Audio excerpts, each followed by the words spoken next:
બાળ દોસ્તો, હવે આપણે કાવ્યનું શ્રવણ કરીએ.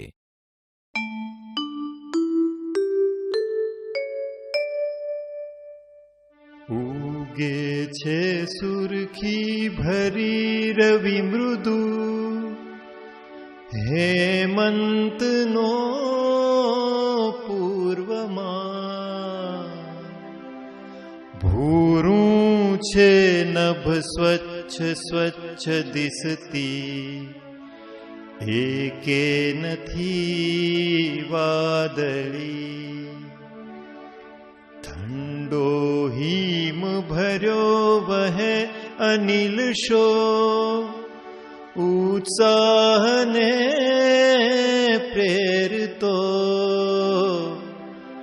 જે ઉત્સાહ ભરી દિશે શુક ઉડી, ગાતા મીઠા ગીતડા.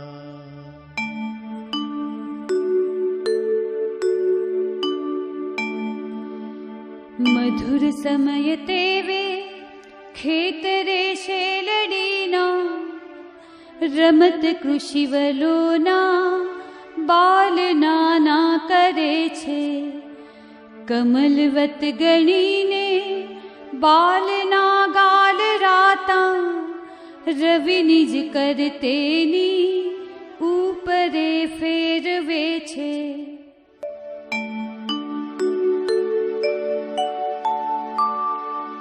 વૃદ્ધ માતા અને તાત તાપે છે સગડી કરી.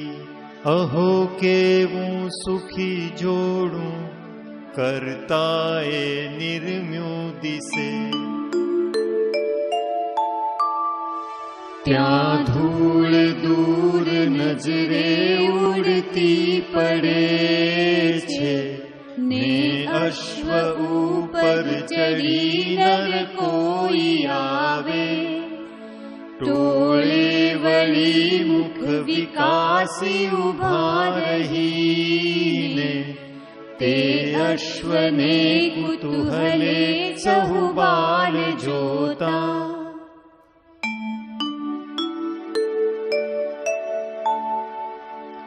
ધીમે ઉઠી શિથિલ કરને નેત્રની પાસ રાખી, વૃદ્ધા માતા નયન નબળા ફેરવીને જુએ છે.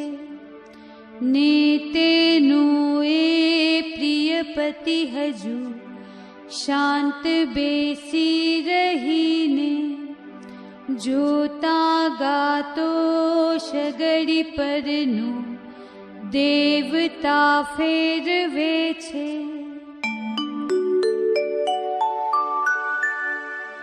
ત્યાં તો આવી પહોંચ્યો એ અશ્વ સાથે યુવાન. ત્યાં કૃષિક એ ઉઠી ત્યારે, આવો બાપુ કહી ઊભો.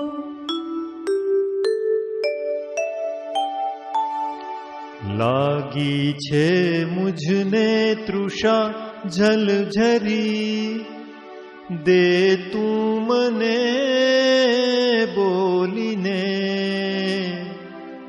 અશ્વેથી ઉતરી યુવાન ઊભીને, ચારે દિશાએ જુએ. મીઠો છે રસ ભાઈ શેલડી તણો, એવું દયાથી કહી. માતા ચાલી યુવાનને લઈ ગઈ, જ્યાં છે ઊભી શેલડી.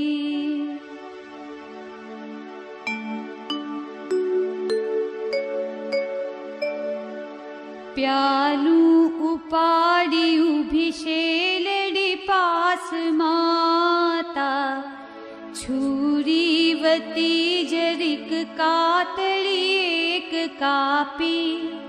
ત્યાં શેર છૂટી રસની ભરી પાત્ર દેવા, ને કઈ વિચાર કરતો નર તે ગયો પી.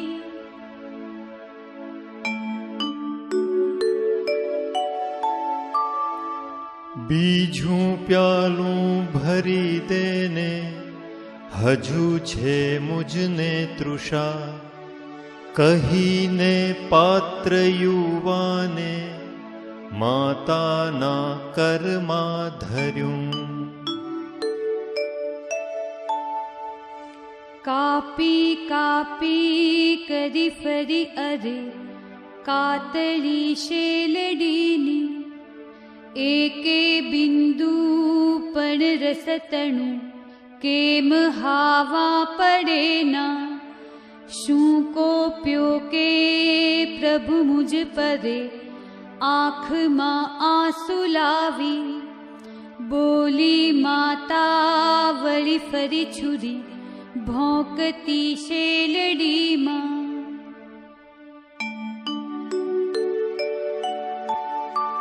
રસહીન ધરા થઈ છે, દયાહીન થયો નૃપ. નહીં તો ના બને આવું, બોલી માતા ફરી રડે.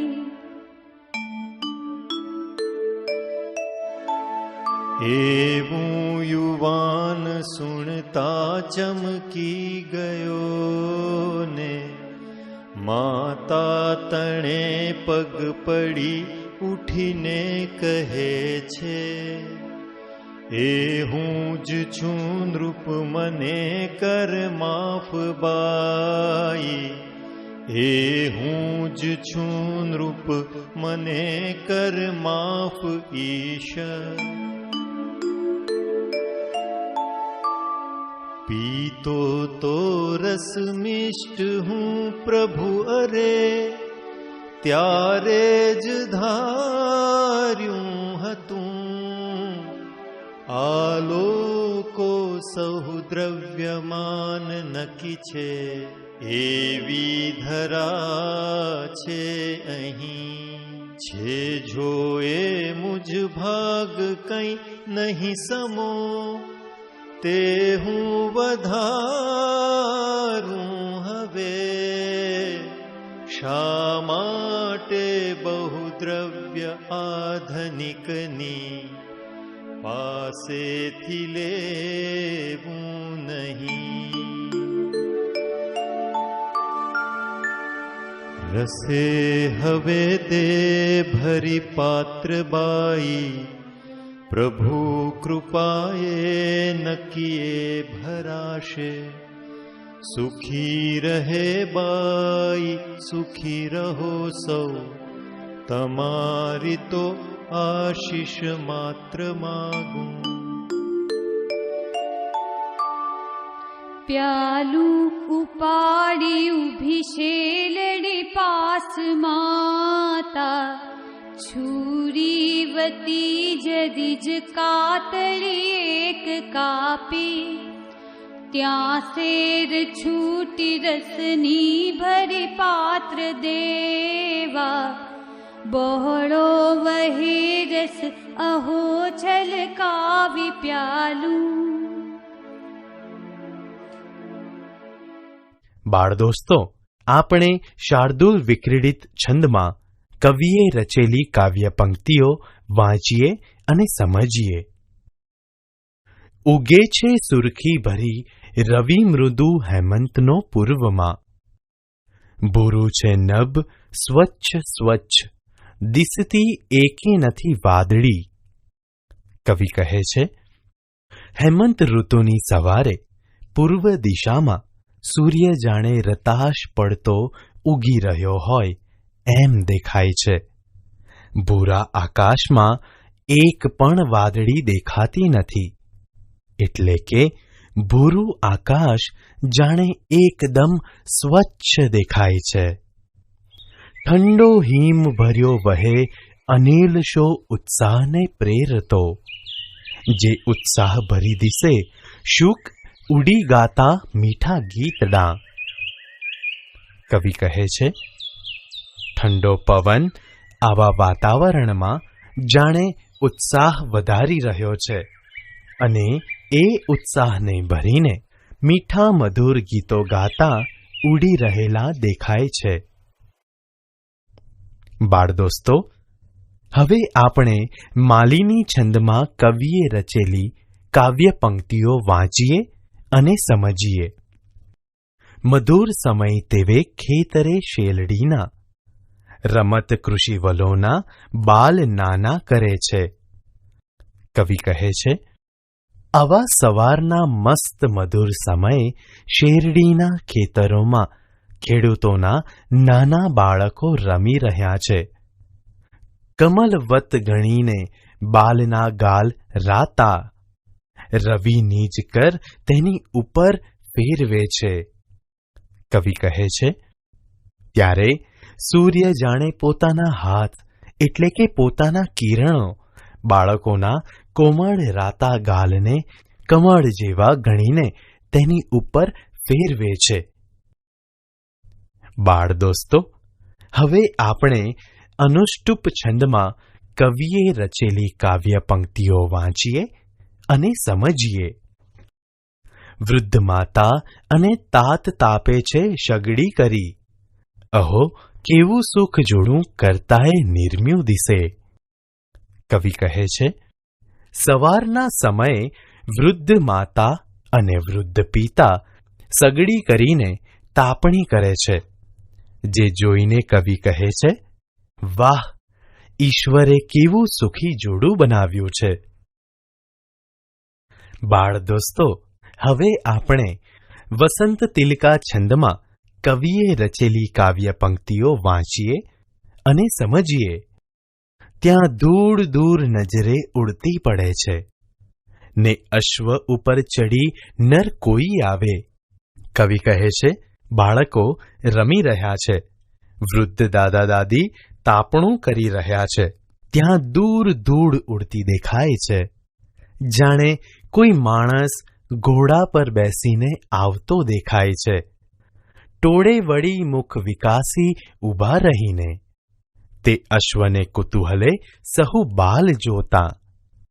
કવિ કહે છે, બધા બાળકો ભેગા થઈને આશ્ચર્યથી તે ઘોડે સવારને જોઈ રહ્યા છે. બાળ દોસ્તો, હવે આપણે મંદાક્રાંતા છંદમાં કવિએ રચેલી કાવ્ય પંક્તિઓ વાંચીએ અને સમજીએ. ધીમે ઉઠી શિથિલ કરને નેત્રની પાસ રાખી, વૃદ્ધ માતા નયન નબળા ફેરવીને જુએ છે.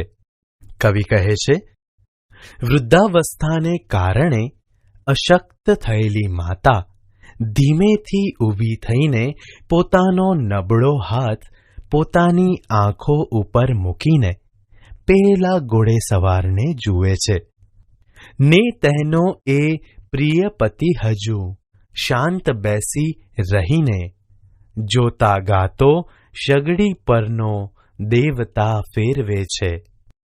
કવિ કહે છે, અને એ સ્ત્રીનો પ્રિય પતિ હજુ શાંત બેસી રહ્યો છે ને સગડી પરનો દેવતા આમ તેમ ફેરવી રહ્યો છે.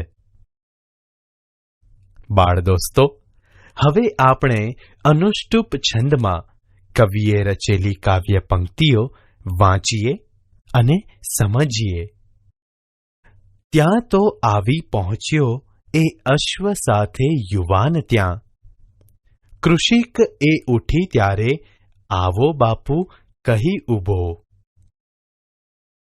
એટલામાં તો તે યુવાન ઘોડા સાથે ત્યાં આવી પહોંચ્યો. વૃદ્ધાને ઉભેલી જોઈ ત્યારે વૃદ્ધ ખેડૂત પણ આવો બાપુ એમ કહી ઊભો થયો. બાળ દોસ્તો, હવે આપણે શાર્દુલ વિક્રીડિત છંદમાં કવિએ રચેલી કાવ્ય પંક્તિઓ વાંચીએ અને સમજીએ. લાગી છે મુજને તૃષા, જલ જરી દે તું મને બોલીને. અશ્વેથી ઉતરી યુવાન ઊભીને ચારે દિશાએ જુએ. મને તરસ લાગી છે, તમે મને થોડું પાણી આપો. એમ બોલીને યુવાન ઘોડેથી નીચે ઉતરે છે ને ખેતરમાં ચારે બાજુએ જુએ છે.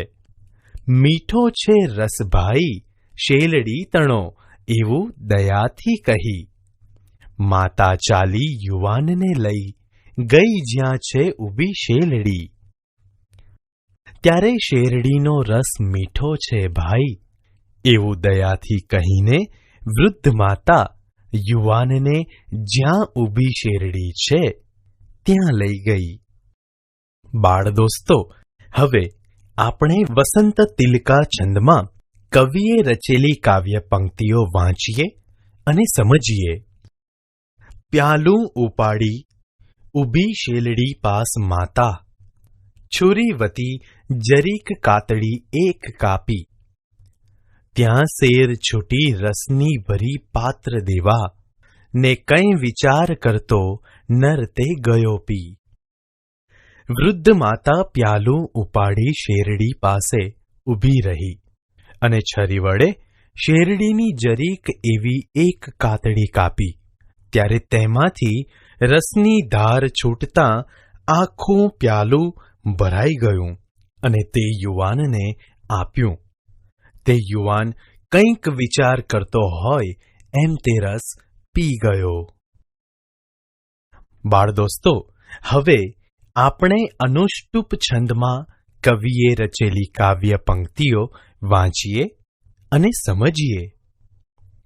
બીજું પ્યાલું ભરી દેને, હજુ છે મુજને તૃષા, કહીને પાત્ર યુવાને માતાના કરમાં ધર્યું.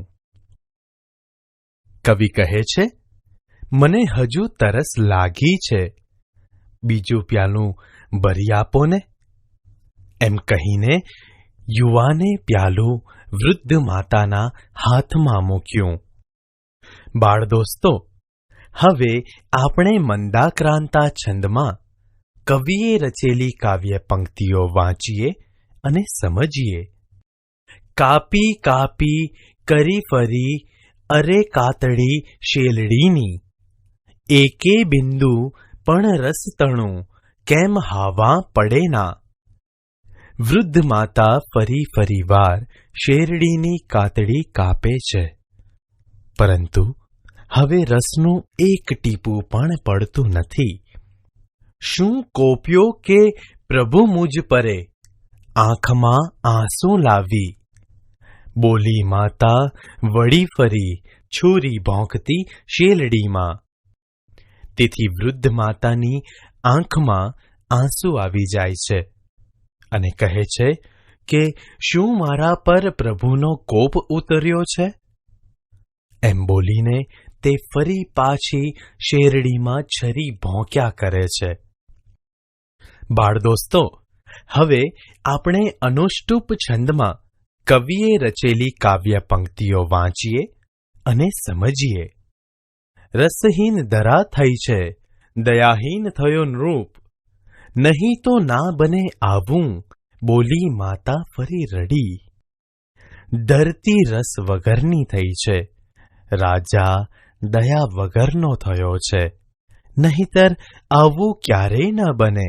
એમ બોલી માતા ફરી પાછી દુઃખી થઈને રડી પડી. બાળ દોસ્તો, હવે આપણે વસંત તિલકા છંદમાં કવિએ રચેલી કાવ્ય પંક્તિઓ વાંચીએ અને સમજીએ. એવું યુવાન સુણતા ચમકી ગયો ને, માતા તણે પગ પડી ઉઠીને કહે છે, એ હું જ છું નૃપ, મને કર માફ બાઈ. એ હું જ છું નૃપ, મને કર માફ ઈશ. માતાના એવા શબ્દો સાંભળતા જ યુવાન ચમકી જાય છે. તે તરત જ માતાના પગમાં પડે છે અને પછી ઊભા થઈને કહે છે, હે માં, એ રાજા હું જ છું, મને માફ કરો. હે ઈશ્વર, એ રાજા હું જ છું, મને માફ કરો.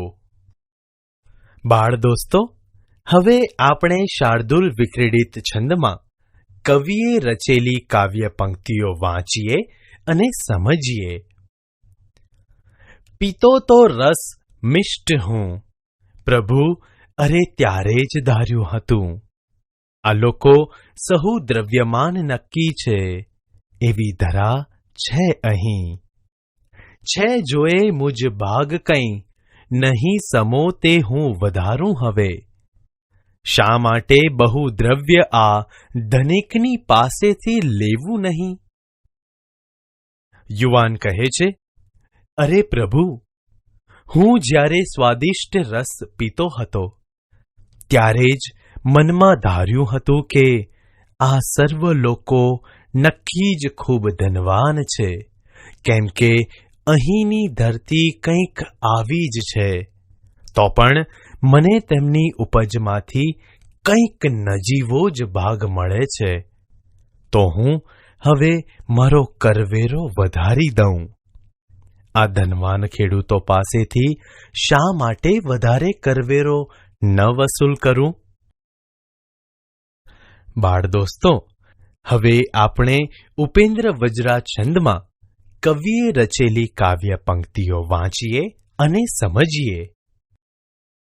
રસે હવે દે ભરી પાત્રબાઈ, પ્રભુ કૃપાએ નકીએ ભરાશે. યુવાન વૃદ્ધ માતાને કહે છે, માં, હવે રસથી આ પાત્ર ભરી દે. પ્રભુ કૃપાથી એ નક્કી જ ભરાઈ જશે. સુખી રહે બાઈ, સુખી રહો સૌ, તમારી તો આશીષ માત્ર માગું. માં, તમે સુખી રહો, તમે સહુ સુખી રહો. હું તો હવે માત્ર તમારા આશીર્વાદ જ માંગું છું. બાળ દોસ્તો, હવે આપણે વસંત તિલકા છંદમાં કવિએ રચેલી આ કાવ્ય પંક્તિઓ વાંચીએ અને સમજીએ. પ્યાલું ઉપાડી ઊભી શેલડી પાસ માતા, છુરી વતી જરી જ કાતડી એક કાપી. વૃદ્ધ માતાએ ફરીવાર પ્યાલું ઉપાડી શેરડી પાસે ઊભી રહી અને છરી વડે ફરીથી શેરડીની જરીક એવી એક કાતડી કાપી. ત્યાં શેર છૂટી રસની ભરી પાત્ર દેવા, બહોળો વહે રસ અહો છલકાવી પ્યાલું. ત્યારે તેમાંથી રસની ધાર છૂટતા આખું પ્યાલું ભરપૂર રસથી છલોછલ છલકાઈ ગયું. કાવ્ય 15 ગ્રામ માતા.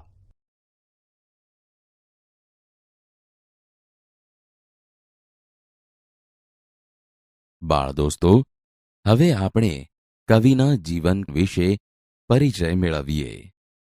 ગ્રામ માતા એ ખંડ કાવ્યના કવિ છે શ્રી કલાપી. તેમનું મૂળ નામ છે સુરસિંહજી તખ્તસિંહજી ગોહિલ, જેઓ સાહિત્ય જગતમાં કલાપી ઉપનામથી ઓળખાય છે. તેમનો જન્મ ઈસવીસન 1874માં અમરેલી જિલ્લાના લાઠી ગામમાં એક રાજવી પરિવારમાં થયો હતો. તેમનું મૃત્યુ ઈસવીસન 1900માં થયું હતું. કવિ શ્રી કલાપી લાઠી પરગણાના રાજા હતા. તેઓ અત્યંત ઋજુ અને સંવેદનશીલ વ્યક્તિ હતા. તેમનું મુખ્ય સર્જન કવિતા ક્ષેત્રે રહ્યું છે. કલાપીનો કેકારવ એ તેમનો જાણીતો કાવ્ય સંગ્રહ છે, જેના કારણે પાઠ્યપુસ્તકોમાં તેમની કવિતાઓ વખતો વખત સ્થાન પામતી રહી છે. કાશ્મીરનો પ્રવાસ એ તેમનું જાણીતું પુસ્તક છે. આ ઉપરાંત તેમણે પત્રો, નિબંધ, ડાયરી અને અનુવાદ વિષયક પુસ્તકો પણ આપ્યા છે. બાળ દોસ્તો, ગ્રામ માતા એ કલાપીનું સૌને સ્પર્શી ગયેલું આપણી ગુજરાતી ભાષાનું એક નોંધપાત્ર ખંડકાવ્ય છે, જેમાં કવિએ રાજાનું હૃદય બદલાતા ધરાનો રસકસ પણ બદલાઈ જાય છે. એ મુખ્ય ભાવનું સરળ ભાષામાં વિવિધ છંદો દ્વારા મનોરમ તથા હૃદયસ્પર્શી વર્ણન કર્યું છે. ભાષા સજ્જતા. બાળ દોસ્તો, અગાઉના એકમોમાં આપણે સાદું વાક્ય, મિશ્ર વાક્ય અને સંકુલ વાક્ય જેવા વાક્યોના પ્રકારો વિશે શીખી ગયા. આજે આપણે વધુ એક પ્રકાર વિધાન વાક્ય વિશે શીખીએ. હવે અહીં આપેલા વાક્યો ધ્યાનથી વાંચો. પહેલું વાક્ય છે, સવારનો સૂર્ય સુંદર લાગે છે. બીજું વાક્ય છે, કોમલને ઉદ્યાનમાં રહેવું ગમે છે. ત્રીજું વાક્ય છે, વિદ્યાર્થીઓએ રોજ વાંચવું જોઈએ. બાળ દોસ્તો, ઉપરના ત્રણેય વાક્યોમાં તમે જોશો કે હકીકતનું સીધું જ કથન આપેલું છે. એટલે કે જે વાક્યમાં હકીકતનું સીધું જ કથન કે નિવેદન થતું હોય ત્યારે તે વાક્ય વિધાન વાક્ય છે એમ કહેવાય. આવા વિધાન વાક્યને અંતે હંમેશા પૂર્ણ વિરામ એટલે કે ટપકું જ મૂકવામાં આવે છે.